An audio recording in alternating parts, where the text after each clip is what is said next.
Sistem saraf pada manusia. Assalamualaikum warahmatullahi wabarakatuh. Perkenalkan, nama saya Widya Asya Putri, NPM F0G261 kelas 1B, dosen pengampu Bunda Novianti, SST MKEP, mata kuliah Anatomi Fisiologi. Sistem saraf merupakan suatu sistem koordinasi yang bertugas menyampaikan stimulus atau rangsangan dari reseptor ke saraf pusat, otak, dan sumsum tulang belakang untuk diterjemahkan dan mengantar informasi yang diperoleh ke efektor. Selanjutnya yaitu fungsi sistem saraf. Ada input sensor, menerima rangsangan atau stimulus untuk kemudian diteruskan ke otak dan sumsum tulang belakang. Yang B, integrasi. Otak dan sumsum tulang belakang mengelola informasi yang diterima dari seluruh tubuh dan mengirim kembali ke respon dihasilkan. Yang C, output motoris, mengantarkan impuls ke efektor, baik sel maupun organ, terutama otot dan sel-sel kelenjar yang akan menghasilkan respon tubuh.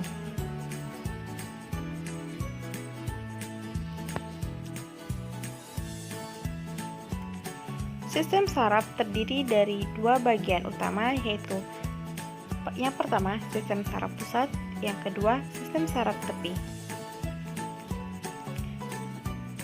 Sistem saraf pusat terletak di bagian tengah tubuh, terdiri dari otak dan sumsum tulang belakang. Sedangkan sistem saraf tepi terdapat di seluruh bagian tubuh kecuali otak dan sumsum tulang belakang.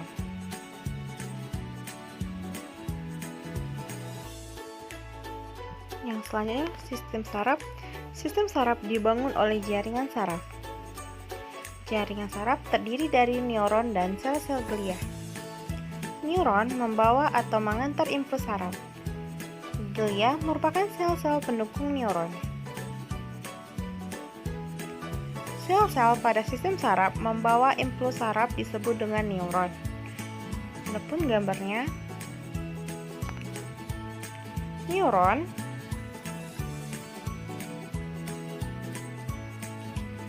adapun struktur dari neuron, diktrit menerima sinyal dari reseptor maupun neuron-neuron lainnya. Yang kedua, badan sel terdiri dari nukleus dan organel sel. Yang ketiga, akson mengantar impuls ke sel-sel neuron lainnya. Itu susunannya diktrit, badan sel, dan akson. Tipe neuron berdasarkan fungsinya. Yang pertama, neuron motorik. Yang kedua, neuron sensorik. Yang ketiga, neuron intermediate. Neuron motorik berperan dalam mengantarkan sinyal saraf dari sistem saraf pusat ke efektor, umumnya ke otot-otot sel kelenjar. Efektor kemudian memberi. Yang kedua yaitu neuron sensorik. Neuron sensorik menerima rangsangan atau stimulus seperti cahaya, panas, tekanan, dan zat-zat kimia serta menyampaikan informasi. Yang ketiga yaitu neuron intermediate berperan dalam membawa impuls saraf di antara bagian pada sistem saraf pusat.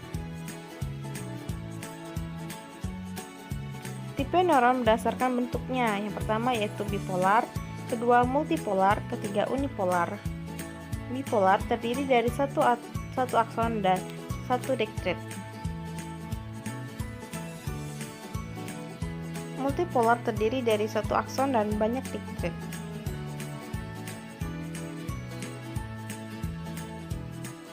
Unipolar memiliki satu akson yang bercabang-cabang.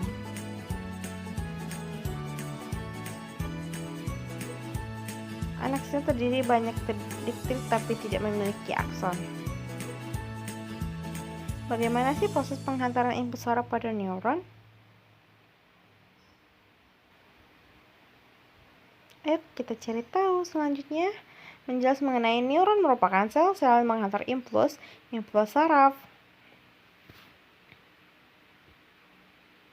Ketika akson dalam kondisi aktif, akson mengantar impuls saraf. Kondisi ini disebut juga dengan potensial aksi.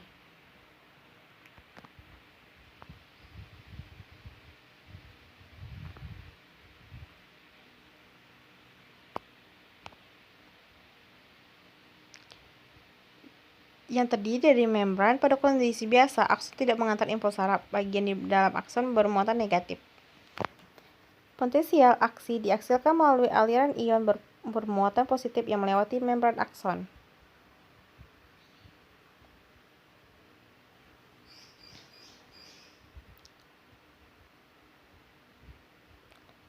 Selanjutnya yaitu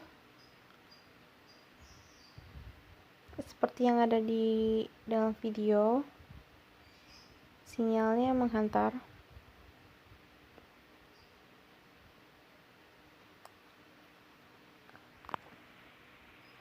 ketika saluran ion Na+ terbuka, ion Na